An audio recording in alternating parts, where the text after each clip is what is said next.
સત્તાના નશામાં જાહેર મંચ ઉપરથી નારી શક્તિની અવગણના કરનારા નારી શક્તિ વિશે જેમ તેમ શબ્દો જે વાપર્યા છે અને બીજી બાજુ નારી શક્તિની વાતો કરી રહ્યા છે ત્યારે આ ભારતીય જનતા પાર્ટી બે મોઢાની વાત કરી રહ્યું છે. અને જે ભાજપૂતો છે એ તો આપણામાં આવવાના જ નથી. એમનામાં લોહી અંદર જે રક્ત આપણે લોહીમાં જે ફરે ને જે આપણે લાલ કલર લોહી એ લોહીમાં ભાજપૂતનું લોહી ફરે એટલે એ ભાજપૂત જ રહેવાના છે.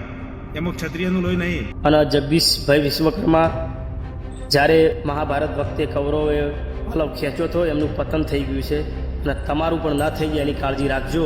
કે આ સમાજ દરબાર સમાજ ઠાકોર સમાજ જે ક્ષત્રિય સમાજ છે એ જો તમારા વિરુદ્ધમાં આવી ગયો ને આખો સમાજ તો તમે એક વખત ગુજરાતમાં નહીં પણ ભારતમાં રહી નહીં શકો.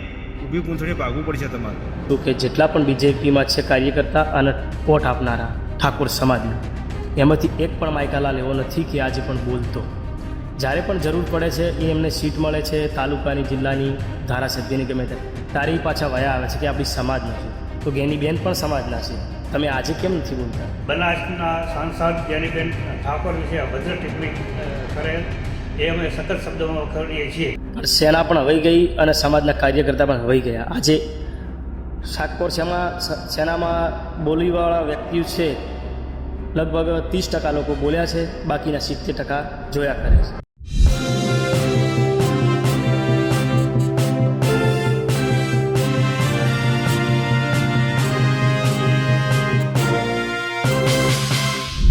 જગદીશ વિશ્વકર્માએ જ્યારથી ગેનીબેન ઠાકોરના પાલવને લઈને ટિપ્પણી કરી છે ત્યારથી હવે ઠાકોર સમાજ સહિત અન્ય સમાજોમાં પણ રોષની લાગણી વ્યાપી છે. અલગ અલગ સોશિયલ મીડિયા પ્લેટફોર્મ પર તમામ આગેવાનો આવીને પોતાની વાત મૂકી રહ્યા છે. જગદીશ વિશ્વકર્માને માફી માંગવાની વાત કરી રહ્યા છે. ભાજપ અને વડાપ્રધાન નરેન્દ્ર મોદીને પણ સંબોધી રહ્યા છે. નમસ્કાર, હું છું ચિંતામણી પુતનીલ પટેલ. સ્વાગત છે આપનું અમારા કાર્યક્રમમાં. આવો સાંભળીએ આ તમામ આગેવાનો સોશિયલ મીડિયા પ્લેટફોર્મ પર કઈ રીતે ભાજપને આડો હાથો લઈ રહ્યા છે, સાથે જગદીશ વિશ્વકર્મા ઉપર પણ પ્રહાર કરી રહ્યા છે. બનાસકાંઠા કોંગ્રેસના સંસદ સભ્ય ગેનીબેન ઠાકોર વિશે સત્તાના ઘમંડમાં સત્તાના નશામાં ભારતીય જનતા પાર્ટીના પ્રમુખ જગદીશ વિશ્વકર્માએ જે ટિપ્પણી કરી છે એ ટિપ્પણીને હું વખોડું છું. સાથે સાથે સત્તાના નશામાં જાહેર મંચ ઉપરથી નારી શક્તિની અવગણના કરનારા નારી શક્તિ વિશે જેમ તેમ શબ્દો જે વાપર્યા છે અને બીજી બાજુ નારી શક્તિની વાતો કરી રહ્યા છે ત્યારે આ ભારતીય જનતા પાર્ટી બે મોઢાની વાત કરી રહ્યું છે. આમના નિવેદનથી સમગ્ર બનાસકાંઠો જિલ્લો સમગ્ર ગુજરાતમાં ભારે આક્રોશ છે અને ભારતીય જનતા પાર્ટી જે સત્તાના ઘમંડમાં વારંવાર આવા નિવેદનો કરી રહી છે, નિવેદનોને વખોડી કાઢું છું. જય માતાજી. ગુજરાત ક્ષત્રિય ઠાકોર સેનાનું જ્યારે નિર્માણ થયું ત્યારે સમાજના ભાઈઓ બહેનો અને વડીલો તમામે બહુ મહેનત અને સપોર્ટ કરી અને સમાજનું ઠાકોર સેનાનું નિર્માણ કર્યું હતું. એટલા માટે કે આવનારા સમયમાં કોઈ બીને કંઈ તકલીફ અથવા ખોટું વર્તન થાય સમાજ સાથે અને કોઈને અન્યાય થતો તો ન્યાય ના મળે એટલા માટે સમાજ અવાજ ઉઠાવશે અને જે સમાજના આગેવાનોને આગળ લાવીએ છીએ એ સમાજના હિત માટે કામ કરશે. પણ અત્યારના સમયમાં જે સમાજની એક ઇજ્જતનો સવાલની વાત કરી છે, ગેનીબેન ઠાકોર તમારો પાલવ ખેંચીને અમે સીટો જીત્યા, એના માટે હું એ કહેવા માગું છું કે જેટલા પણ બીજેપીમાં છે કાર્યકર્તા અને વોટ આપનારા ઠાકોર સમાજના એમાંથી એક પણ માયકાલાલ એવો નથી કે આજે પણ બોલતો. જ્યારે પણ જરૂર પડે છે એ એમને સીટ મળે છે તાલુકાની જિલ્લાની ધારાસભ્યની ગમે તારી પાછા વયા આવે છે કે આપણી સમાજનો છે. તો ગેનીબેન પણ સમાજના છે. તમે આજે કેમ નથી બોલતા? આમાં કોંગ્રેસ કે ભાજપ કોઈ નથી, અમારો કોઈ પક્ષ નથી, ઓનલી ફોર સમાજ. તો તમે કેમ બોલવાની તાકાત નથી રાખતા? જરૂર પડે તારે સમાજ આજે બીજેપીવાળા બોલી ગયા છે તો મતલબ એવું તો ના થઈ જવું ને કે આપણે તમે જેમાં હોય એમાં, પણ સત્યની સાથે સમાજ સાથે અન્યાય થયો છે. ખરેખર એના ગયા વર્ષે પણ એક સમય બોલી ગયેલા છે વ્યક્તિ, એ પણ જાતું થયું, આ વખતે પણ જાતું થયું. ઠાકરસિંહ રબારી ગેનીબેનના સમર્થનમાં આજે પણ પોસ્ટ મારી છે. ઘણા પણ એવા છે કે એમને બીજી સમાજના એમને પોસ્ટ મારી. ઠાકોર સેનાનું નિર્માણ થયું એટલો વિશ્વાસ ને ભરોસા સાથે કે સમાજના જેટલા પણ કાર્યકર્તા છે એ સપોર્ટ કરશે સમાજને. પણ સેના પણ હવાઈ ગઈ અને સમાજના કાર્યકર્તા પણ હવાઈ ગયા. આજે ઠાકોર સેનામાં બોલીવાળા વ્યક્તિઓ છે લગભગ 30% લોકો બોલ્યા છે, બાકીના 70% જોયા કરે છે. જ્યારે પણ જરૂર પડશે ત્યારે પાછા સમાજ ભેગી કરશે અને અમને વોટ આપજો, આપણો માણસ છે, બરાબર છે, વાત રાઈટ છે, સપોર્ટ બધાને કરવો જોઈએ. પક્ષ તો પક્ષની જગ્યાએ પણ અત્યારે જરૂર છે. કેટલા બધા ભેગા થઈને પોસ્ટો મારી રહ્યા છે કે ભાઈ આ લોકો માફી માગે, સમાજને ગાળ પડી છે તો માફી માગે, પણ કોઈ એવો નથી વ્યક્તિ સમાજનો ઊંચો અવાજથી બોલતો કે આને માફી મગાવે. અને જગદીશભાઈ વિશ્વકર્મા જ્યારે મહાભારત વખતે કૌરવોએ પાલવ ખેંચ્યો હતો, એમનું પતન થઈ ગયું છે અને તમારું પણ ન થઈ જાય એની કાળજી રાખજો. તમને હું એ કહું છું, તમે સત્તાના નશામાં મરજી ફાવે એમ બોલશો તો ચલાવી લેવામાં નહીં આવે. આની નોંધ લેજો. વારે વારે તમે સત્તાના નશામાં દરેક વયા આવો છો, ક્ષત્રિયોને ટાર્ગેટ.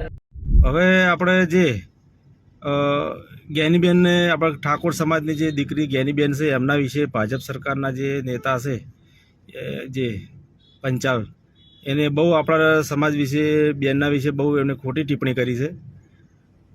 અને આ જે સરકારના જે બધા આ જે નેતાઓ છે આપણા સમાજના પાછળ જ પડી ગયા છે કે ગમે તે કરી આ સમાજને અંદર લડાવો અને આમની બેન દીકરીઓ વિશે ખોટું બોલો એટલે આપણે આ સમાજને નીચું જોવાનું થાય. પણ તમને હજી ખબર નહીં કે આ સમાજ દરબાર સમાજ, ઠાકોર સમાજ, જે ક્ષત્રિય સમાજ છે એ જો તમારા વિરુદ્ધમાં આવી ગયો ને આખો સમાજ, તો તમે એકે વખત ગુજરાતમાં નહીં પણ ભારતમાં રહી નહીં શકો. ઊભી પૂંછડી ભાગવું પડશે તમારે. એટલે શાંતિ રાખો અને ખોટા પાવરો આવા ના કરો. અમારો સમાજ તમને કંઈ કહેતો નથી એટલે એનો મતલબ એવો નહીં કે બધા પોચા છે ને તમને તમારે સામો નહીં આવે ને. એટલે ખોટી આવી ટિપ્પણીઓ ના કરો. તમને ટેવ પડી ગયેલી છે કે આમના વિશે ખોટું બોલો અને ગમે તે એવું બોલશો તો આરે કોઈ કરવાના નહીં. ગમે મોટી સભાઓ કરશે અને ઠાકોર સમાજ ચો એક થવાના. એટલે ભાઈ અમે જ્યારે એક થયા ને એ દાડે સરકારમાં પલટો આવી જ જાય. અને હું ઠાકોર દરબાર સમાજના દરેક મિત્રને એટલું જણાવવા માગું છું કે ભાઈ દરેક સમાજ એક સાથે જ છે. આપણા સમાજની બેન દીકરી વિશે કોઈ પણ ટિપ્પણી કરશે ખોટી, એના વિરુદ્ધમાં તમે ગમે તેવી મિટિંગો કરશો. દરેક ઠાકોર દરબાર સમાજ એકી ચોટી ઉભો છે ને દરેક સમાજ ભેગો થઈ જાય. તમે ગમે ત્યારે એની મિટિંગ મોટી મહાસભા યોજાશો ત્યારે પણ આવી જશે. અને જે મોટી ખોટી વાતો કરે એમની કોઈની વાતોમાં આવવાનું નથી. અને જે ભાજપૂતો છે એ તો આપણામાં આવવાના જ નથી. એમનામાં લોહી અંદર જે રક્ત આપણા લોહીમાં જે ફરે ને, જે આપણો લાલ કલર લોહી, એ લોહીમાં ભાજપૂતનું લોહી ફરે હાલ. એટલે એ ભાજપૂત જ રહેવાના છે, એમાં ક્ષત્રિયનું લોહી નહીં. આપણી બેન દીકરીઓને વેચી મારે ને તો આપણા દરબાર ઠાકોર સમાજના જે ક્ષત્રિય સમાજના જે છે ને અમુક જે ભાજપૂતો થઈ જાય એ એમને જ સપોર્ટ કરવાના છે. અને આ બધું થવાના કારણે જ આપણે રજવાડા જતા રહે. અને જ્યારે એક થાવ ને બધા એક થો, એકની એક વાત આખો દાડો ના કરવાની હોય, મગજમાં પહેરી જ આવી જોઈએ કે ના ભાઈ આપણે દરેકને એક થવું જોઈએ. આપણે એક નહીં થઈએ ને તો આરે આપણા પર ચડી બેસીને અંગ્રેજ શાસન આપણામાં અંગ્રેજ શાસન ચલાવે છે. જય સદારામ બાપા. ભાજપના પ્રદેશ અધ્યક્ષ જગદીશ વિશ્વકર્મા ચૂંટણીના પરિણામ એક પાલનપુરના કાણોદર મુકામે એક જાહેર સભામાં બનાસના સાંસદ જ્ઞાનીબેન ઠાકોર વિશે અભદ્ર ટિપ્પણી કરેલ એ અમે સખત શબ્દોમાં વખોડીએ છીએ. તેના વિરુદ્ધમાં અમે આવતીકાલે થરાદ મુકામે જંગી સંખ્યામાં આવેદનપત્ર આપી એમનો વિરોધ પ્રદર્શન કરવાના છીએ. એમાં મોટી સંખ્યામાં દરેક સમાજના મહિલાઓ અને આગેવાનો હાજરી આપે. જે રીતે જ્ઞાનીબેન ઠાકોરનો વિવાદ વકર્યો છે તેને લઈને આપ શું વિચારો છો જરૂરથી અમારા કોમેન્ટ બોક્સમાં કોમેન્ટ કરજો. એ સિવાય અમારી યુટ્યુબ ચેનલ લાઈક કરો, સબસ્ક્રાઇબ કરો, બેલ આઇકન દબાવો. સાથે અમારી વેબસાઇટ છે www.gujaratplus.in, ત્યાં પણ જઈને તમે વધુ અપડેટ થઈ શકો છો. અત્યારે માટે બસ આટલું જ. નમસ્કાર.